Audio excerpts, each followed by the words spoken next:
Hey guys, I'm back and I would like to share with you Proverbs 10. I'm going to break it up and because there's so many good points. And yes, we skipped ahead. Sometimes we have to do that. But we're going to skip ahead to chapter 10 and I'm going to break up the different sections that I like a lot and I want you to think on it, what God's trying to say to you. So I pray the Lord will give you ears to listen and eyes to see what he has to say, right? So the first one, I'm going to read about 4 verses and they go together. We're going to start with, I'm going to give you 5 and we'll start with verse 2. It is written, tainted wealth has no lasting value, but right living can save your life.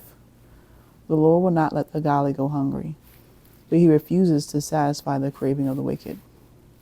A wise youth harvests in the summer, but one who sleeps during harvest is a disgrace. The godly are showered with blessings. The words of the wicked conceal violent intentions. So that's where we're going to stop, right? And maybe some of it's obvious, some of it's not. And when you find you're in that type of situation, you're going to try to go to a different version that maybe you can understand a little bit better. So I like going to the Amplified. And so we go to the Amplified. We're going to talk about what exactly harvest and sleeping during that time. So it says right here in the Amplified version, this is verse 4, focusing in on, poor is he who works with a negligent and idle hand, but the hand of the diligent makes him rich. He who gathers during summer and takes advantage of its opportunities is a son who acts wisely, but he who sleeps during harvest and ignores the moment of opportunity is a son who acts shamefully.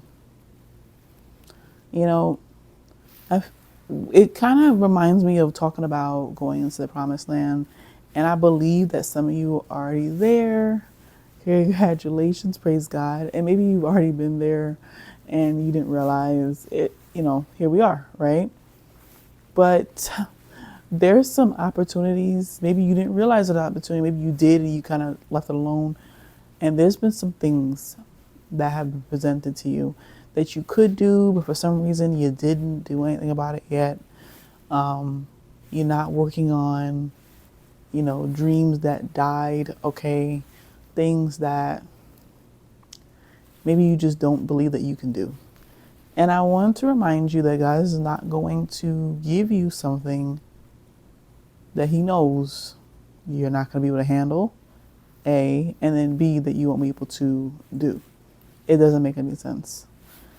God never sets you up to fail. Remember, God is the one that has 100% the best interests in mind for you. Nobody can match that level, right? So we hear that when it says in verse 3, the Lord will not allow the righteous to hunger. The Amplified emphasizes God will meet all his needs. So the thing about opportunity is that God will meet your needs, but you also have a part in things. You can't just let things happen. Like, well, hopefully one day I'll get approached for this, or hopefully one day I'll be able to own a house, or hopefully one day. Do you see the problem here? As believers, we don't want to be hoping, we want to be praying. And you do want to put your hope in the Lord, but I'm trying to make a point here that you want to pray and then actively do something about the opportunities that you are given. And it actually says that it's a sin to not take advantage of the opportunity. What does it say back in this verse? It says in verse 5, but he who sleeps during the harvest, so we're going to say it's a time of opportunity, and ignores the moment of opportunity is a son who acts shamefully. So God actually is like, that's a shame. That's a shame. I literally set her up for it. I literally put it in front of him and he didn't take action. Now, maybe this happened in the past. We do not have time, body of Christ, to be regretting and feeling down and, oh no, that's done. What is something that God's presenting before you today And if it is like a old dream that he's reviving, what can you do about it now? We are so blessed to live in a generation where we have technology and we're not just sitting there trying to like come with everything from scratch. You have a lot of information at your hands. You can use ChatGPT. Don't be afraid of AI. You can use Google. It's the same thing. You can use researching. You can read books in the library. I love that the library and also places like Amazon have specific test books that you can study to get in specific things like trade school or nursing or a lawyer. It's not like it's impossible, you know. It's not like you gotta, I don't know. It's not like it used to be, right? In the BC era, for example, where, opportunity was what was in front of you and, you could take what you get. Now opportunity could be far away from you and it's still for you. It has your name on it, but you have to go and chase after that. And it doesn't have to be in your hometown or your same state or even in your country. But what is God specifically calling you to do? Because, we see how life is going. We see what's going on in the world climate and everything like that. What are we doing in our lives to make sure that we're on the right side of things, that we're handling our business so that when Jesus looks down or when Jesus comes, he's like, well done, right? What can you do today to take advantage of the opportunities that God presented to you? Because the whole sleeping during the harvest thing, look, here's the thing. It ends at a certain point, right? It says, he who gathers during the summer.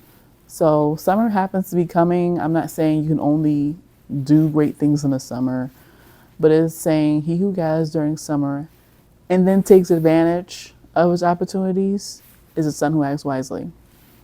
Okay. Maybe you don't know how to take advantage of opportunities. That's what, like I said, research. If you are on a phone, most likely you have access to the internet to look it up. And if you still like information, I'm telling you guys, you can use ChatGPT. I don't know, it's hard to say GPT, but you get it, right? You can use it to say, okay, I want to do this specific type of thing. What are the steps I need to take? And then maybe you're like, oh, but it costs money or I don't have time.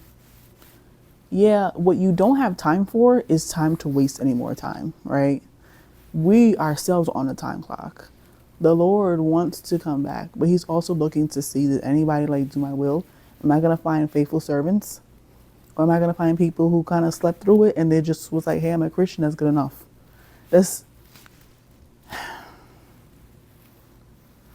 I'm going to go find what Paul said, and I'm going to tell it to you right now. Okay, I got it. All right. James 2, follow me here. It says, this is Paul speaking. I'm sorry, that's not Paul speaking. I'm like convinced he wrote all the New Testament. He did not write all the New Testament, sorry. Clearly it says James. So it says, verse 17, so too, faith, if it does not have works to back it up, and this is from the Amplified, sometimes you look in there and they go ahead and they expound on what was said, right? Is by itself dead, which is inoperative, wow, and ineffective. So you can't even operate the machine and it won't even work right. How can we say we have faith in God and we fear everything he calls us to do, or we make excuses as to why we can't do anything he told us to do? Well, this is tradition. This is all I know. Yeah, but he gave you a call. Like literally, you feel like you have to do it. You feel drawn to it. You can't help yourself. You love it so much. Art, singing, basketball, dance, construction, architecture, whatever that dream is, speaking the language, going to the country. If he put that in your heart, you got to do it. You can't, you don't want to miss your opportunity. And the good thing is God is gracious and merciful that he can bring it back around again. But why do we have to keep having him bring things back around? Like every time I bring it to you, you miss it. Like, can we start catching it? You ask God for open doors. Can you please walk through the door when it opens, please? Thank you, right? Sometimes you need to be a little tough love with each other, right? Like, go in. It says,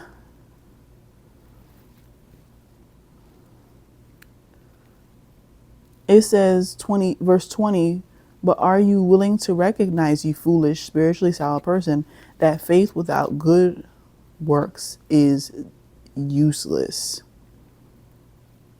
Okay. And then he goes on to talk about how Abraham was obedient, and that was him showing that he had faith. He said he believed in God for a son, and then now when God says, okay, now sacrifice him, he clearly had to have faith that God is not going to really do this because, I prayed for him. But I'm going to follow through and trust him to see what he's going to, like, the outcome going to be. And guess what happened? Did he decide not to sacrifice Isaac? I'm just going to give you a second. He decided to sacrifice him, right? I know that sounds crazy. But guess what happened? Because of his faith, he was blessed with a whole generation that we now know as Israel. How did that happen?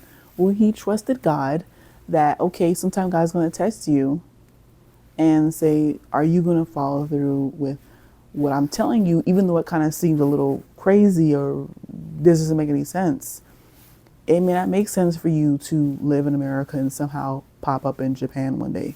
It may not make sense right now for you to be a construction worker and all of a sudden you're a teacher. But if this is on your heart, as I close, church, I'm asking you to pray about it and don't go all the way there, circle around your mind. Get to work, because it's harvesting season and God is looking through the fields and he's waiting to see some work from you. God bless. I'll see you for part 2. Bye.